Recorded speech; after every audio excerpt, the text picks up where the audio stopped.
राधे राधे दोस्तों। पौराणिक कथाओं के क्रम को आगे बढ़ाते हुए आज की कथा आपके सामने प्रस्तुत है। दोस्तों, कृपया इसे ध्यान से सुनें और कहानी पसंद आने पर लाइक शेयर सब्सक्राइब करना नहीं भूलें। तो चलिए दोस्तों, आज की कथा हमारी श्री कृष्ण और सुदामा की मित्रता के परिलक्ष्य में है। तो चलिए दोस्तों, कथा को आगे बढ़ाते हैं। जैसे ही द्वारकाधीश ने तीसरी मुट्ठी चावल उठाकर फांकनी चाही, रुक्मणी ने जल्दी से उनका हाथ पकड़कर कहा, क्या भाभी के लाए इन स्वादिष्ट चावलों के स्वाद का सारा सुख अकेले ही उठाएंगे स्वामी? हमें भी तो ये सुख उठाने का अवसर दीजिए। द्वारकाधीश के अधरों पर एक अर्थपूर्ण स्मित उपस्थिति हो गई। उन्होंने चावल वापस उसी पोटली में डाले और उसे उठाकर अपनी पटरानी को दे दिया। सुदामा के साथ बातें करते हुए कब कृष्ण उनके पांव दबाने लगे, ये सुदामा को पता ही नहीं चला। सुदामा सो चुके थे, किंतु कृष्ण अपनी ही सोच में मगन उनके पांव दबाते हुए बचपन की बातें करते चले जा रहे थे कि तभी रुक्मणी ने उनके कंधे पर हाथ रखा। कृष्ण ने चौंक कर पहले उन्हें देखा और फिर सुदामा को, फिर उनका आशय समझकर वहां से उठकर अपने कक्ष में चले आए। कृष्ण की ऐसी मगन अवस्था देखकर रुक्मणी ने पूछा, स्वामी, आज आपका व्यवहार बहुत ही विचित्र प्रतीत हो रहा है।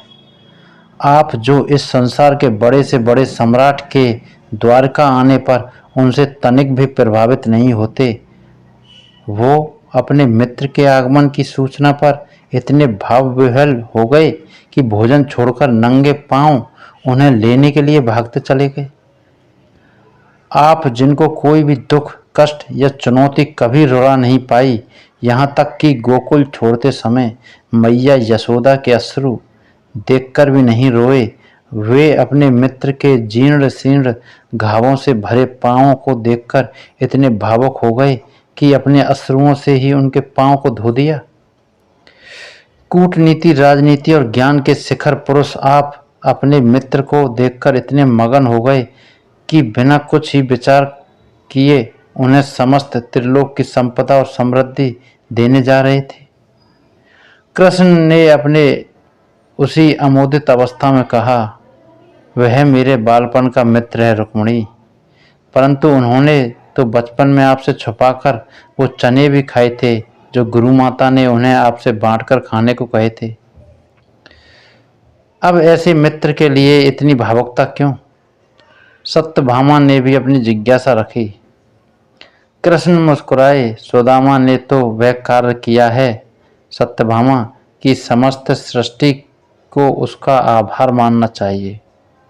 वो चने उसने इसलिए नहीं खाए थे कि उन्हें भूख लगी थी, बल्कि उसने इसलिए खाए क्योंकि वो नहीं चाहता था कि उसका मित्र कृष्ण दरिद्रता देखे।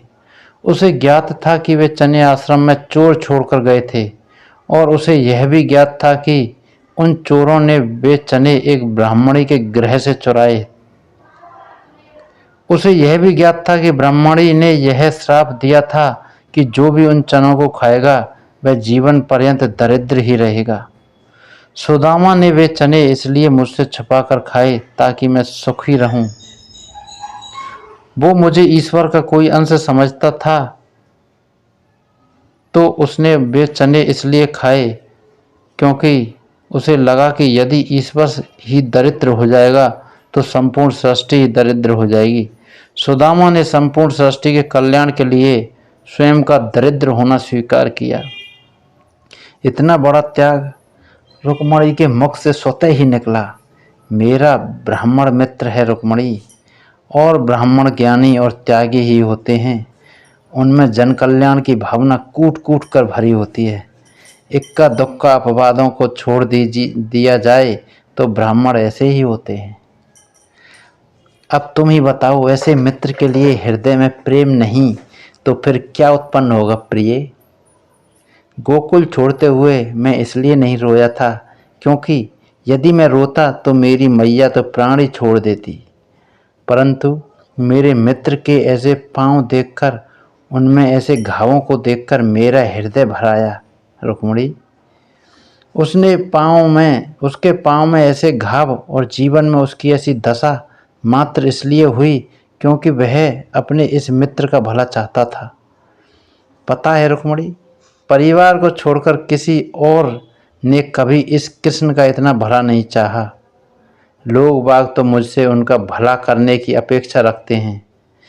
बस सुदामा जैसे मित्र ही होते हैं जो अपने मित्र के सुख के लिए स्वेच्छा से दरिद्रता एवं कष्ट का आवरण ओढ़ लेते हैं। ऐसे मित्र दुर्लभ होते हैं और ना जाने किन पुण्यों के फलस्वरूप मिलते हैं। अब ऐसे मित्र को यदि त्रिलोक की समस्त संपदा भी दे दी जाए तो भी कम होगा। कृष्ण अपने भावुकता से भर्राए हुए स्वर में बोले। इधर कक्ष में समस्त रानियों के नेत्र सजल थे और उधर कक्ष के बाहर खड़े सुदामा के नेत्रों से गंगा यमुना बह रही थी। तो दोस्तों, कैसी लगी आज की कथा? कमेंट करके बताएं। और हाँ, कथा अगर पसंद आई हो तो लाइक शेयर सब्सक्राइब करना कतई ना भूलें दोस्तों। जय जय श्री राधे।